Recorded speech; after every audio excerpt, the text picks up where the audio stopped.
Hello, everyone. Welcome to Engelgeist. My name is Dan. This is my channel. Thank you for tuning in. This is the weekly forecast for all signs. It is the underpinning energy of the week. It's originally created for the 22nd of May through the 28th. So each card will represent a day or two of the week, and we should all be experiencing it in different areas of our life. So you have to figure out where these best apply, if at all, to your life. Please check out the drop down menu if you're new to me.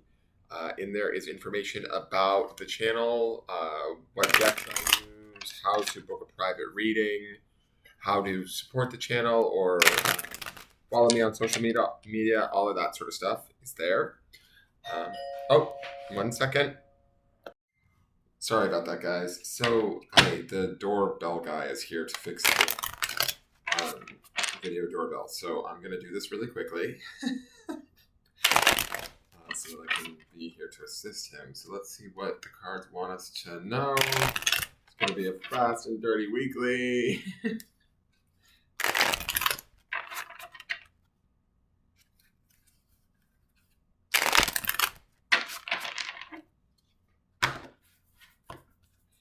Okay, so the beginning of our week is, oh my god, that Five of Wands. She's back. Five of Wands oftentimes can be infighting, political arguments, trying to prove one's point. There's always usually a victor in the Five of Wands, but does it have to be us? Is always my question. Five of Wands usually is a big giant eye roll, like a pain in the ass situation that we don't want to deal with.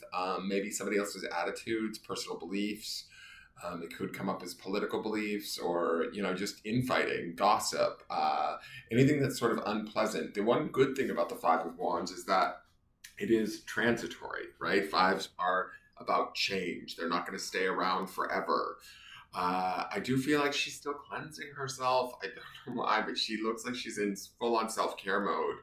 So if we don't want to get into this fight, or this argument or situations around us that seem daunting, annoying, frustrating, maybe think twice this week. We may find ourselves in the early part of the week being frustrated by things we can't control, or that things that are creating change in our life that we don't necessarily want, or we're resisting in a way. That would be this Five of Wands energy. Be aware of it. You can make use of it, right? And I kind of feel like her whole thing is about self-care. I don't know why, but I get that vibe from her. So keep that in mind as you move forward through this week, or as you begin this week.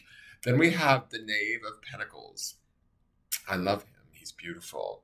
So I think that, to me, this is like the settling of whatever that situation might be at the beginning of the week. If you're dealing with, say, opinionated people, assholes even, the Knave to me is about starting something that's a little bit more grounded, learning a new way of being in a situation that's a little bit more stable. And I'm not talking about the situation, I'm talking about us, right? Because Pentacles is that sort of suit of stability and discernment.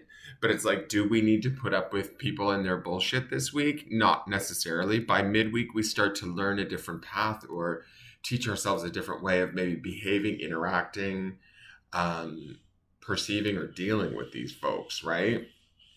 There's a certain form of forlornness to both of these cards this week. Let me look at the end of the week card. Okay, I'll take it. End of the week is the High Priestess. She's Piscean energy. I dig her. She's kind of gorgeous. I love how she's looking straight at us, like, fuck with me. That's what I feel like she's saying. High Priestess is about high spiritual knowledge. She is major arcana. It does say to me that we will end up the week having known something more, or having some secrets. I kind of get a feeling like this is a way to maybe not say too much. Keep to ourselves. And by the end of the week, we're going to actually be empowered through doing so, right? The High Priestess she's not necessarily a card of action. She's a card of wisdom. She's a card of spiritual connection. And the Five of Wands, even though it's a pain in the ass situation or an annoyance, it is wands, right? Which is that suit of spirit.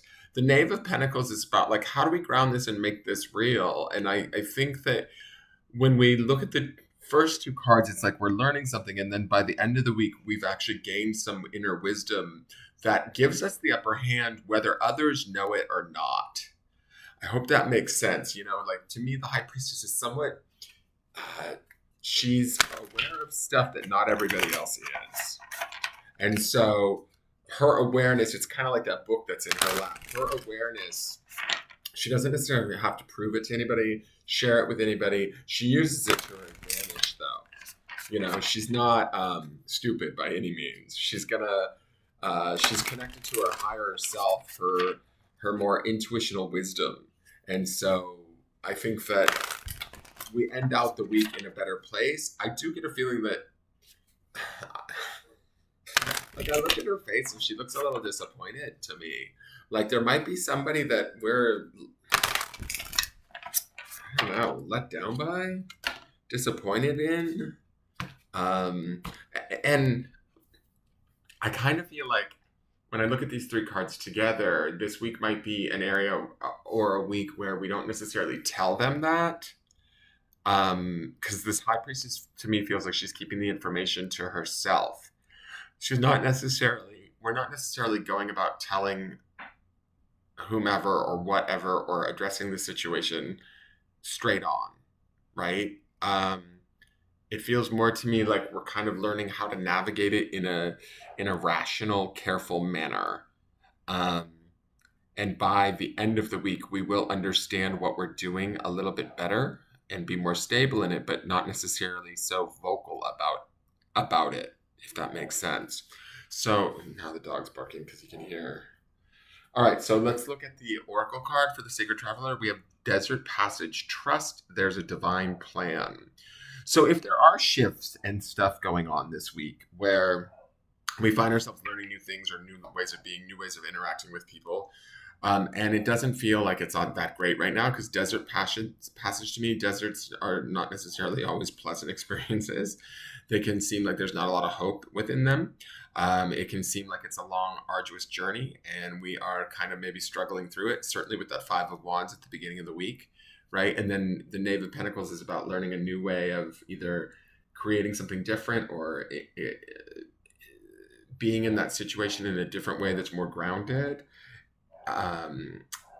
We pass through that. We need to trust that this is all part of the master plan. So like if things aren't necessarily going the way that we thought, the way that we wanted, then we need to just trust that they're going the way that they should. And that trust might be the wisdom that the high priestess has. Do you see what I'm saying? So keep that in mind as you go through this week. So Desert Passage, let's read that to you. These dogs, I'm going to kill them. I'm going to kill these dogs. Sorry guys, this is like the worst reading ever. Trust there's a divine plan. Even if it seems that life has areas of barrenness, beneath the surface, life is transitioning in accordance with your higher good. Trust that you are guided, even if it doesn't always seem like it. There are spiritual guides, allies, and angels surrounding you. Listen to it with your heart. Act on your instincts. Believe that the messages you are being given are in your highest good. Get down to basics. Trust what you feel. The desert path can seem like a vast wasteland, yet it is in the isolation that immense insights and intuition can emerge. In times of old, sages and visionaries, I'm going to kill my dogs. In times of old, sages and visionaries retreated into the desert to connect more deeply with spirit. If in the past, hold on.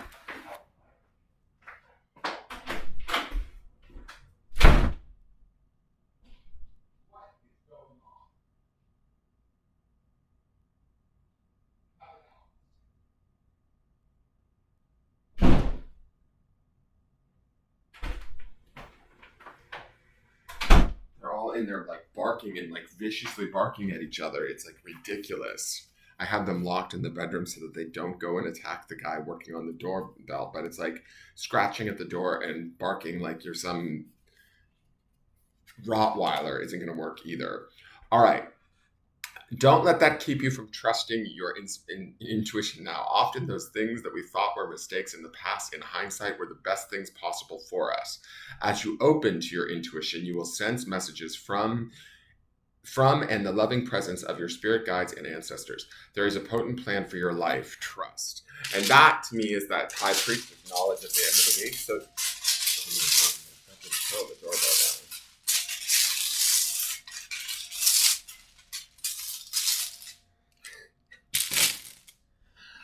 Wow, guys. Freedom is the grounding stone for this week. So finding our own freedom, whatever that needs to be, whether it's freedom of our emotions, freedom from a situation, freedom from a person, whatever that annoying thing is that represents as the Five of Wands, we are going to learn through the Knave of Pentacles and through the Desert Passage of the work that it requires for us to move through this wasteland of whatever it is, whether it's a relationship or a doorbell guy. We are going to find freedom from it this week, and we're going to be smarter, wiser, and more adept at all of it by the end of the week with the High Priestess at play. Sorry, this has been such a bonkers reading, you guys. I hope you have a wonderful week. Thank you for tuning in. Please like, share, comment, subscribe. I look forward to seeing you guys tomorrow to see how the energy builds throughout the week. Please have a wonderful day and take care. And I will see you tomorrow. All right, bye-bye.